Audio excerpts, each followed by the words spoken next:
दोघां मिळून फक्त अभ्यास करण्यासाठी म्हणून हा टास्क दिलेला आहे. एक बेसिक ड्रॉइंग कसं काय विचार करायला पाहिजे, कसं करायला पाहिजे त्या अनुषंगाने याच्यावर पुढे जे काही डेव्हलपमेंट होणार आहे हे कॉर्पोरेशनच्या अंतर्गतच राहील.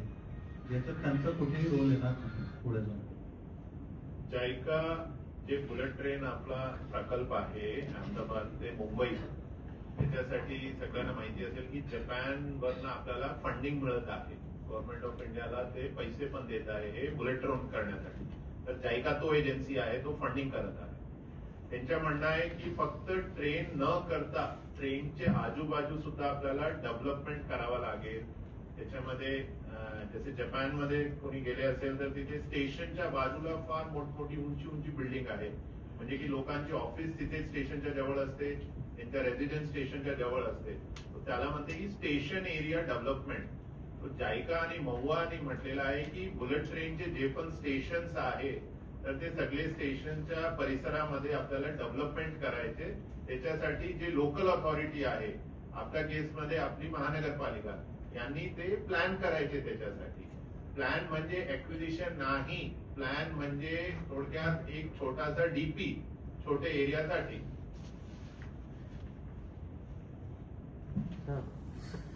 डीपी फायनल झाला तर त्याच्यात आपला काय रोल राहणार आहे स्थानिक लोकांचा? डीपी तर फायनल झाला, ही वाटचाल तर पुढे चालले, मॅपिंग झाला, डीपी झाला, म्हणजे ही समर्थन आपण देत चाललोय त्यांना का तुम्ही करा. मग ते स्थानिक लोकांचं काय राहणार आहे तिथे वास्तव्य? स्थानिक लोकांचं म्हणजे आपला आर झोन ग्रीन झोन आहे तो निघून गेला, आर झोन झाला, मान्य आहे.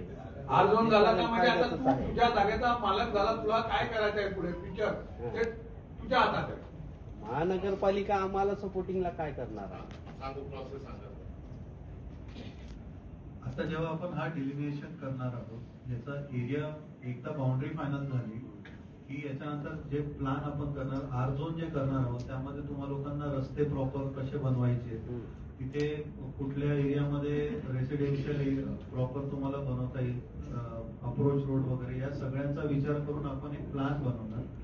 ह्या प्लॅनला जेव्हा पब्लिश करू त्याच्यावर सजेशन ऑब्जेक्शन्स होतात.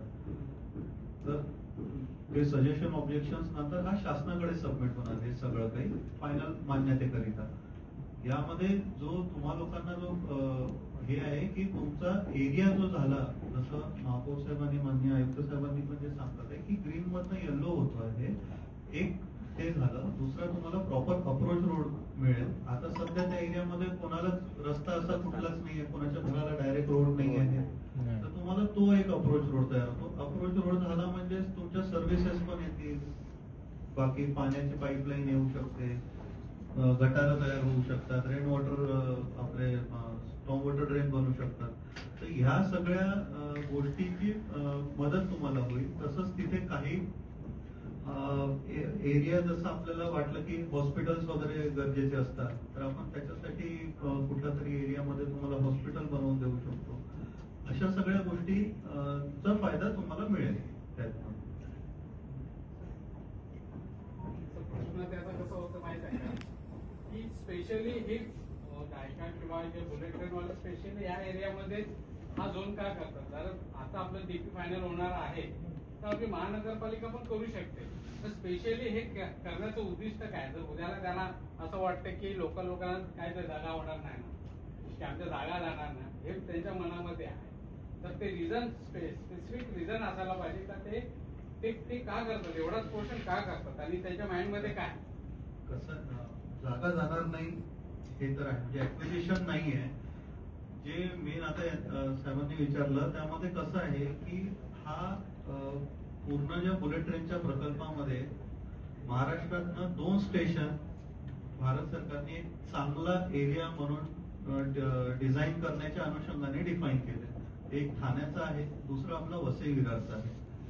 तर वसई विरारचा हा जो म्हणजे आपल्या महाराष्ट्रात जेव्हा बुलेट ट्रेन येते कुठलाही आला तर जो कोणी व्यक्ती तिथे उतरेल तर त्याला एक दिसणार एक चांगला एरिया डेव्हलप व्हावा, प्लस जे तिथले स्थानिक आहेत त्यांना त्याचा फायदा व्हावा या गोष्टीचा. या अनुषंगाने हे सगळं प्लॅन केलं. तर तुम्ही मगाशी सांगितलं की स्टेशनच्या 500 मीटरच्या परिसरामध्ये स्टेशनशी संबंधित ज्या काही सोयीसुविधा असतील त्याच्यासाठी तेथे विकास केला जाणार आहे.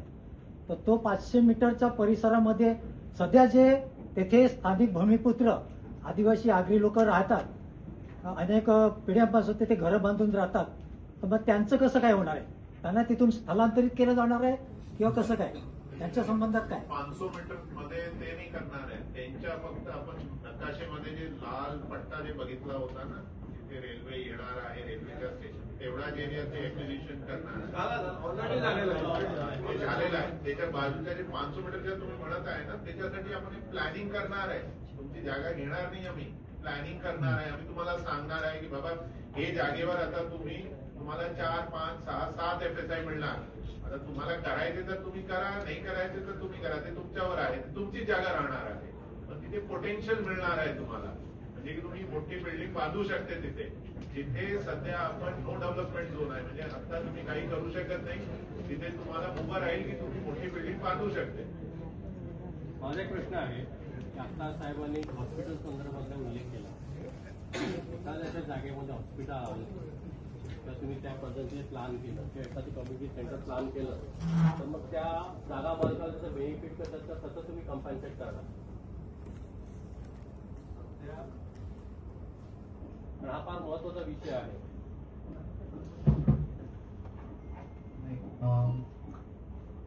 कसं आहे, आपले या पूर्ण एरियामध्ये गव्हर्नमेंट लँड्स पण भरपूर आहेत.